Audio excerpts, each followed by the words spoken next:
Assalamualaikum warahmatullahi wabarakatuh.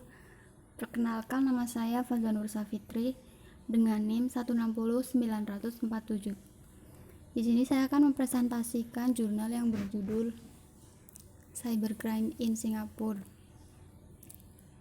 an analysis of regulation based on license for modalities of constraint. Penggunaan internet telah menjamur dan mempengaruhi kehidupan banyak orang, terutama di Singapura yang memiliki tingkat penetrasi internet yang tinggi. Dengan 160,2% populasi memiliki akses broadband atau Infocom Development Authority of Singapore, dengan tingkat penetrasi seluler sebesar 151,4%, dan akses ke nirkabel berbasis lokal, komputasi awan, dan teknologi yang selalu aktif. Penggunaan perangkat yang terhubung ke internet semakin meluas dalam kehidupan sehari-hari. Dengan demikian, internet telah berevolusi menjadi ruang-ruang biasanya disebut cyberspace yang digunakan Singapura. Dengan meningkatnya penggunaan dan penetrasi internet, peningkatan yang sesuai dalam insiden kejahatan cyber telah diamati. Internet semakin menjadi domain dan saluran kegiatan berbahaya dan perilaku kriminal.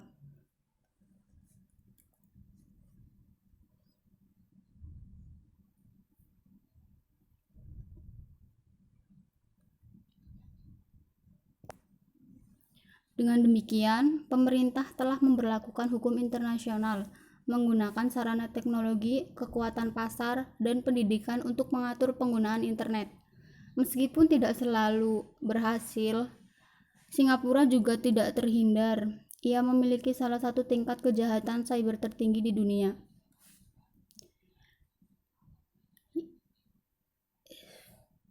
Yang diperkirakan akan meningkat secara signifikan.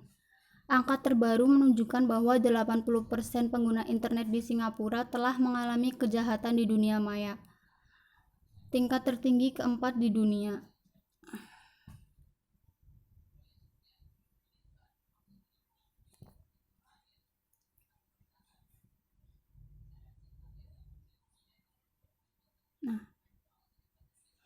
Singapore Cybercrime Scan. Kasus peretasan di Singapura mencerminkan yang biasa ditemukan di seluruh dunia. Perusakan situs web, meretas file komputer sekolah untuk melihat nilai siswa lain, dan mengendarai jaringan nirkabel tetangga adalah contoh yang ditemukan secara lokal. Jenis kasus yang pertama, seorang siswa berusia 17 tahun dihukum karena meretas ke server asing. Yang kedua, virus menyusup ke sistem komputer korban melalui situs jejaring sosial. Yang ketiga, kasus penipuan online juga umum terjadi di Singapura. Yang keempat, seorang pria berusia 27 tahun ditangkap karena menghasut kekerasan melalui postingan Facebooknya. Selanjutnya, license for modalities of constraint. 2006, license mengklaim bahwa perilaku internet secara umum dapat diatur oleh 4 kendala: hukum, norma sosial, pasar, dan arsitektur. Undang-undang menetapkan perilaku mana yang dapat dilakukan untuk menghindari hukuman, norma-norma sosial, membatasi melalui stigma yang dipaksakan oleh masyarakat. Keterjangkauan teknologi disebut arsitektur, juga membatasi tindakan pengguna di dunia maya.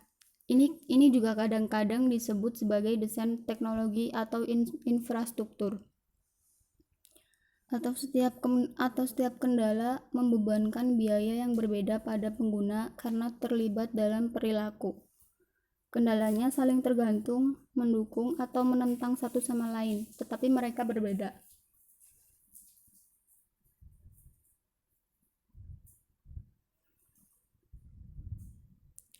Boleh dibilang, Kendala ini bisa dirasakan sebagai alat yang digunakan pemerintah untuk memanipulasi perilaku dunia maya. Namun, setiap kendala memiliki tantangannya sendiri.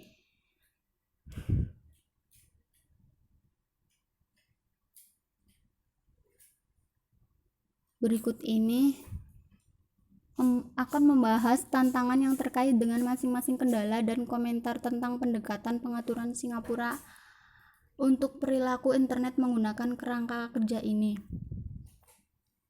Jenis tantangan yang terkait dengan masing-masing kendala dan komentar tentang pendekatan pengaturan. Yang pertama, the law. Secara global, undang-undang menghadapi tantangan besar dalam mengatur internet.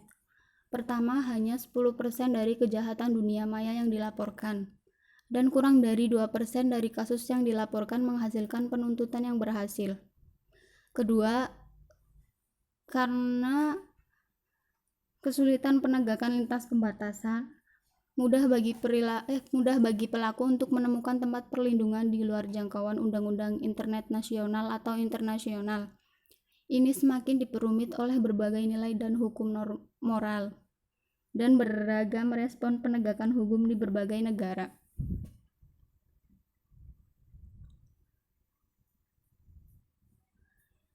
Yang kedua, the arsitektur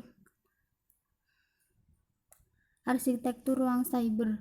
Meskipun memberikan solusi teknis untuk pencegahan, pemantauan, dan penegakan kejahatan cyber sering dihindari.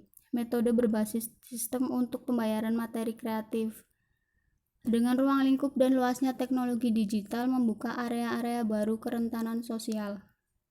Arsitektur memberikan invasi privasi yang lebih mudah. Contoh lain adalah email spam, biasanya dianggap sebagai untuk pelecehan dan semakin membebani penyedia layanan internet.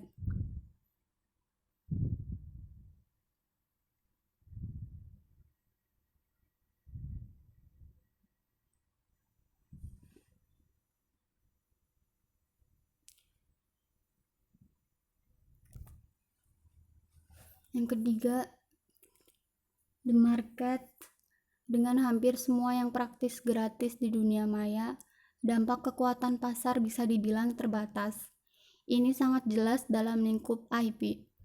Salinan online film dan musik secara signifikan lebih murah dibandingkan dengan rekan-rekan fisik mereka, dan dibandingkan dengan harga di masa lalu. Statistik menunjukkan bahwa hampir 1 miliar orang melakukan pembajakan setiap tahun, dengan industri kreatif yang menghasilkan musik, film, dan perangkat lunak kehilangan miliaran dolar sebagai hasilnya.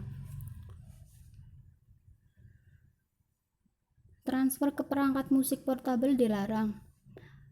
Berbagai upaya telah dilakukan oleh industri IP untuk membendung gelombang pembajakan online dengan memperkenalkan Digital Right Management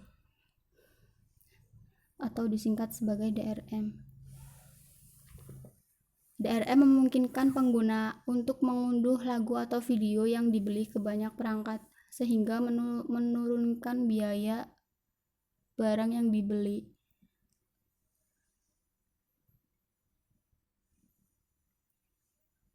Tentu saja, kompromi ini juga disediakan oleh teknologi, namun keuntungan ini tidak banyak menghentikan pengguna di dunia maya.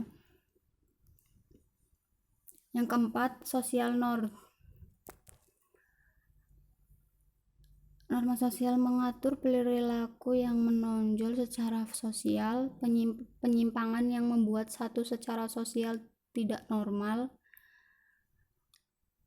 Filsafat kebebasan berbicara di dunia maya telah menghasilkan sikap yang merajalela dan tidak berperasaan dalam menangani konten. Pelanggaran IP dan perilaku tipe pelecehan adalah masing-masing contoh konten kreatif dan pribadi yang jelas, yang disalahgunakan sebagai akibat norma selama ini.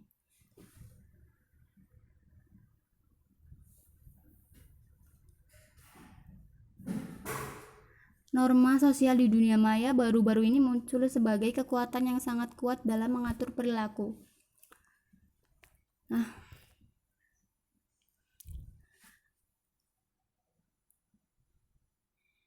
Kesimpulan dari presentasi ini, upaya terbatas telah dilakukan untuk meninjau peraturan Singapura tentang perilaku internet menggunakan 4 modalitas kendala. Tanpa data aktual versus yang dilakukan tentang tingkat prevalensi kejahatan di dunia maya yang sulit didapat. Efektivitas setiap kendala sulit untuk dinilai dengan baik. Studi di masa depan akan berhasil dengan data yang tersedia. Meskipun demikian, makalah ini tetap berusaha menyajikan penilaian seperti itu. Singapura sesuai statusnya sebagai kota metropolitan harus mengadopsi pendekatan globalisasi dalam mengatur perilaku masyarakatnya dan penggunaan ruang cyber. Untuk tujuan ini, Singapura telah mengadopsi filosofi sentuhan ringan terhadap ruang cyber dengan memberikan penekanan pada pendidikan.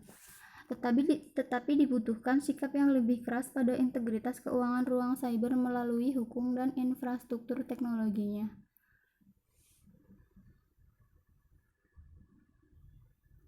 Memang ia memiliki pendekatan yang seimbang dalam penggunaan hukum, desain teknologi, kekuatan pasar, dan pendidikan dalam mengatur kejahatan di dunia maya.